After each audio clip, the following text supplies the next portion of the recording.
Auspicia este programa Medife. Cuidamos tu vida para que puedas vivirla. 0800-333-2700.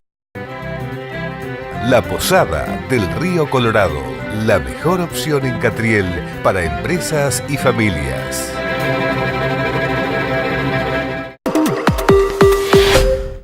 El segmento de empresas y negocios en este cuarto bloque de impacto económico. La semana pasada la empresa Tecpetrol, integrante del grupo Techint, anunció una muy importante inversión de 2.300 millones de dólares en Vaca Muerta. El desembolso se va a realizar desde mayo de este año hasta el 2019 y tiene que ver con el desarrollo, la primera fase del desarrollo del área gasífera Fortín de Piedra. Esta inversión va a permitir generar unos 1.000 puestos de trabajo y permitirá alcanzar una producción, según se informó, que superará los 10 millones de metros cúbicos por día. Y según señala la empresa, hay 3 factores que hicieron posible esta inversión. Primero, la concesión, digo bien, que obtuvo Tecpetrol. Segundo, el acuerdo para la mejora de la productividad en Vaca Muerta, el nuevo marco laboral firmado por el Sindicato de Petroleros Privados, el gobierno de la provincia y las empresas productoras, y un marco regulatorio para asegurar un sendero de precios para el gas en yacimientos no convencionales. Muy interesante lo que comentó Paolo Roca, el dueño de Techint, en una entrevista que le realizara el suplemento económico del diario Clarín. Dijo Paolo Roca que Vaca Muerta no es un proyecto de gas, es un proyecto de desarrollo de país para el crecimiento industrial, lo cual marca la importancia que se le da a esta zona, a esta área de Vaca Muerta. Vamos a compartir ahora más entrevistas de las que grabáramos en el marco de la Expo de Economía, Finanzas e Inversiones que se desarrolló en los primeros días del mes de marzo en Buenos Aires. La primera es al licenciado Iván Carrino, un economista joven brillante, autor de varios libros, el último, Historia Secreta de la Argentina. Señor director, vemos la nota.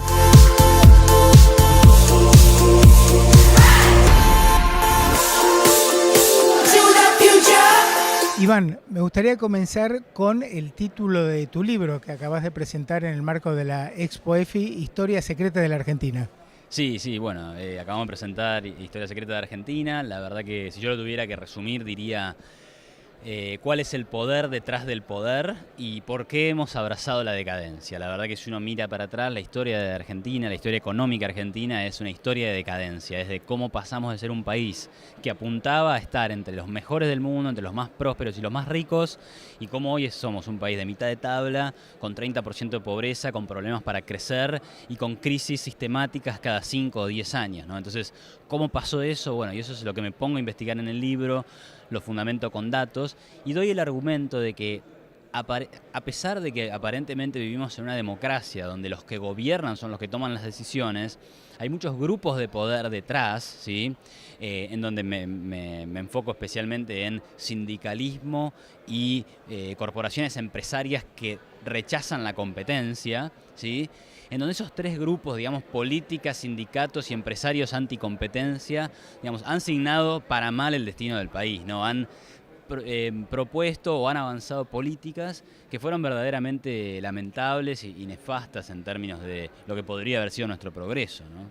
Ahora, a tu juicio, ¿por qué esas estructuras, esas oligarquías se vienen manteniendo desde hace tantos años en el tiempo y no se generan las reformas estructurales para generar cambios? Sí, bueno, esa es una de las grandes preguntas. Me parece que fundamentalmente porque tienen mucho poder, son estructuras muy organizadas, ¿no? Lo hemos visto estos días con las marchas de los sindicatos en la calle, generando un caos total en la ciudad de Buenos Aires, perjudicando a la gente que quiere ir a trabajar, perjudicando el trabajo mismo porque la gente está con los bombos, con las bombas de estruendo. Digamos, esa capacidad de movilizarse, fíjate vos que tanto del discurso hoy de los que están en contra del gobierno, que dicen no ganan la calle, se van a tener que ir, digamos.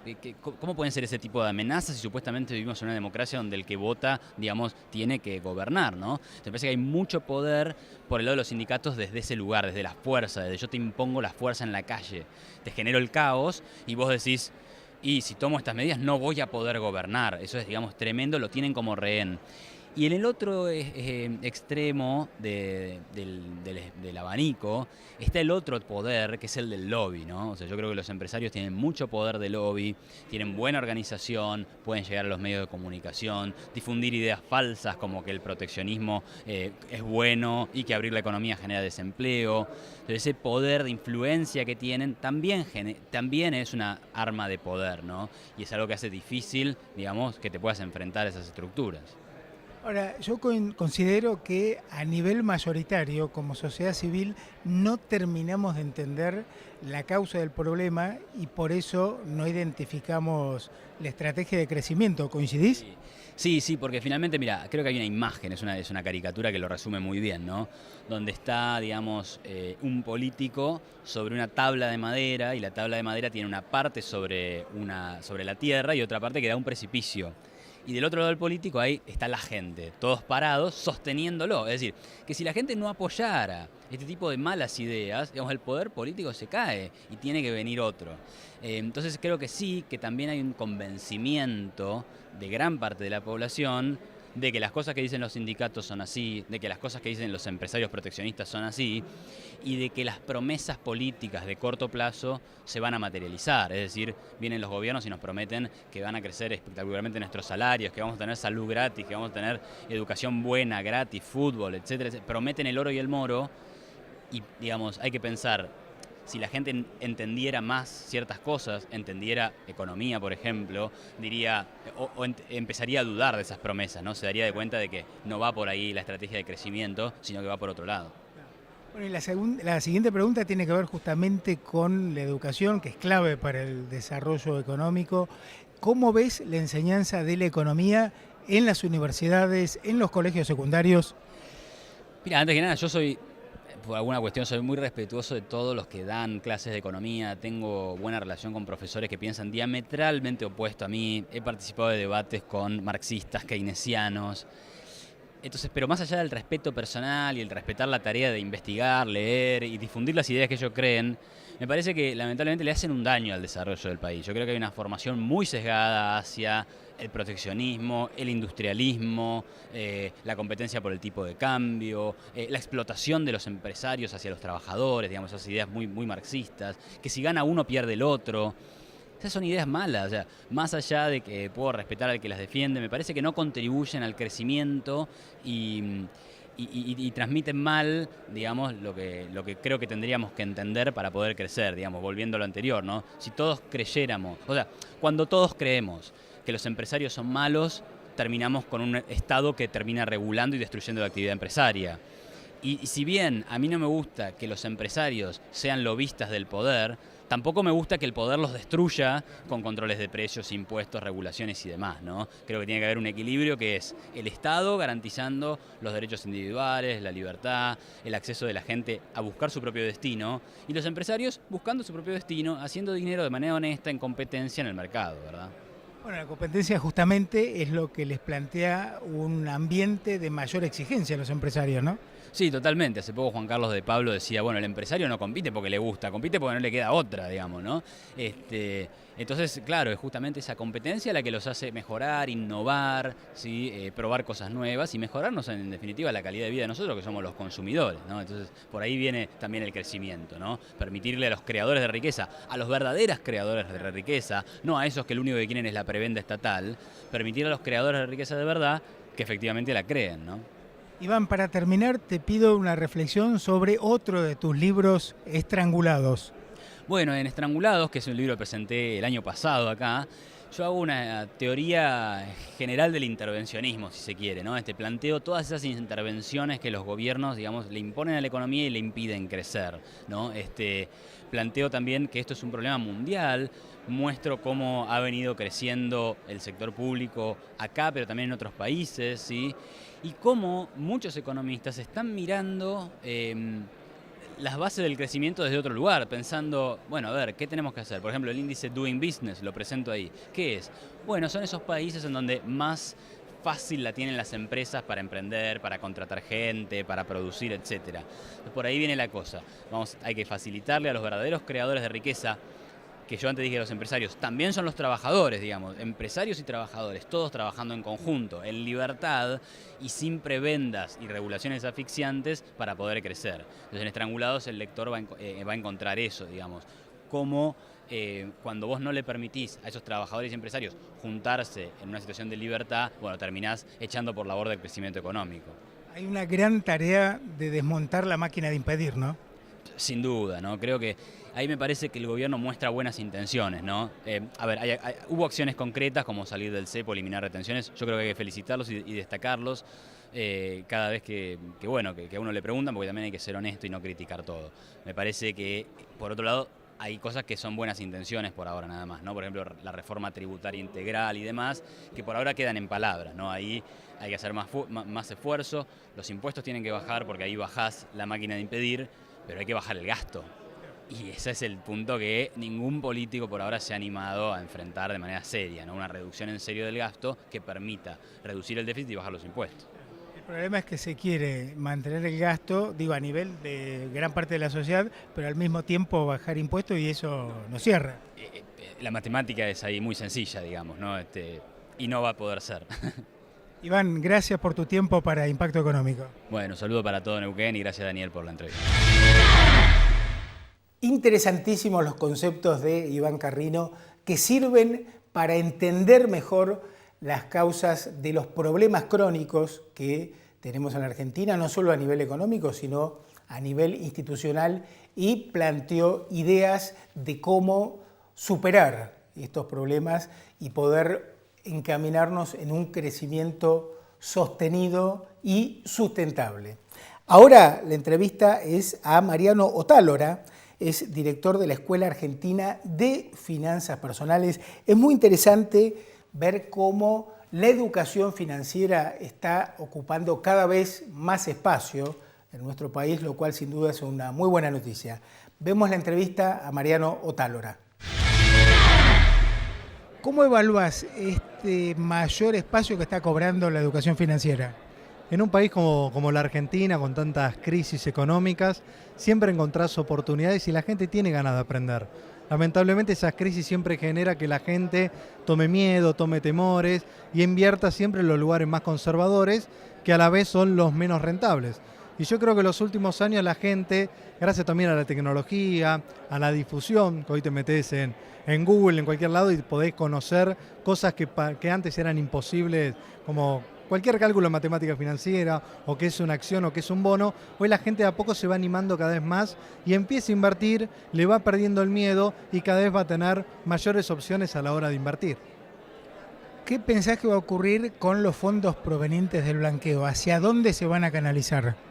Bueno, hoy los fondos del blanqueo, por ahí hubo mucha expectativa, por ahí hubo un problema también de tiempos donde no se aprobaron todos en tiempo y forma a través de la Comisión Nacional de Valores, se esperaba mucha más plata. Yo creo que no se puede decir que fue un éxito desde el punto de vista de la cantidad de dinero que se sumó a través de estos fondos cerrados. Pero sí me parece de sumar una nueva alternativa, de sumar al negocio inmobiliario como otros sectores dentro de fondos cerrados, me pareció algo muy positivo. Son cosas distintas, como éxito no podemos hablar del éxito, pues se esperaba de que hubiera casi 1.000 millones de dólares y solamente menos del 10% entró, o un poquito más. Entonces me parece que lo importante es que se implementó una nueva herramienta que sin duda va a crecer muchísimo de acá en adelante. Se habla de la necesidad de generar un mercado de capitales que sirva de apoyo logístico al crecimiento. ¿Qué hace falta para motorizar el mercado de capitales en la Argentina? Bueno, hoy realmente es muy pero muy chico, somos uno de los mercados más chicos del mundo. Lo que hace falta es que ingresen primero nuevas empresas.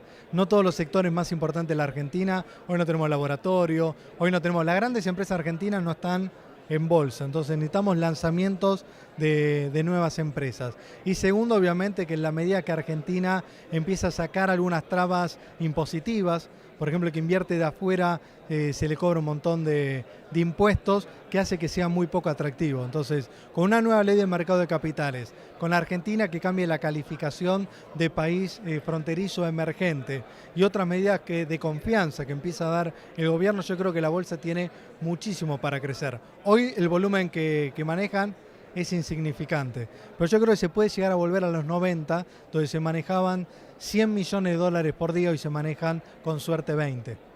Qué diferencia, ¿no? Por eso, hoy tiene todo para crecer. Ojalá se vuelva al mercado de capitales el desarrollo que había en los 90, obviamente con una economía que genere otro tipo de estabilidad.